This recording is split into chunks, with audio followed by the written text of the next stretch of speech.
बेशक रब के इख्तियार में सब कुछ है और वो सब कुछ कर सकता है, लेकिन क्या तुम्हारे इख्तियार में जो कुछ है तुमने वो किया है? हम ये कहते हैं कि रब का इख्तियार हर शय पर हावी है, इसके यहाँ किसी चीज़ की कमी नहीं है, तो वो हमें अपने इख्तियार से अता कर।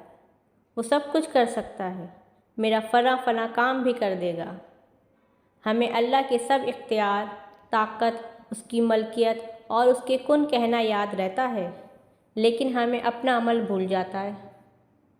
एक लम्हे के लिए रुकें, सोचें कि जब हम अल्लाह से उसके इख्तियार और ताकत के मुताबिक मांगते हैं कि इसके लिए सब कुछ करना मुमकिन है, तो क्या वो हम सब करते हैं जो हमारे इख्तियार में? हमारा इख्तियार शुक्र है, क्या हम करते हैं?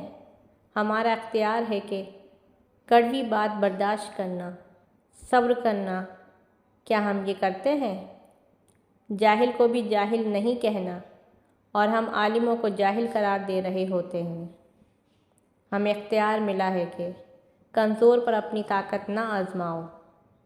जब जिसका जितना ज़ोर चल रहा है वो उतनी ताकत इस्तेमाल कर रहा है और दूसरों को बेबस कर रहा है। कोई ज़बान से, कोई दबाव से, कोई मजबूरी का फ़ायदा उठाकर क्या हमने इन तमाम इख्तियारात को जायज़ तरीके से इस्तेमाल किया है? ये हमारा इख्तियार है कि हम किसी का ऐब छुपा लें, उस पर पर्दा डाल दें, लेकिन हम ही उसे फाश करते हैं। क्या ये हमारे बस में नहीं है कि हमने एक गलती की, गुनाह किया, बल्कि मैं मुसलसल गलतियां करती रही हूँ और हम ये मामला अल्लाह पर छोड़ दें? हम खुद क्यों जज और वकील बन जाते हैं?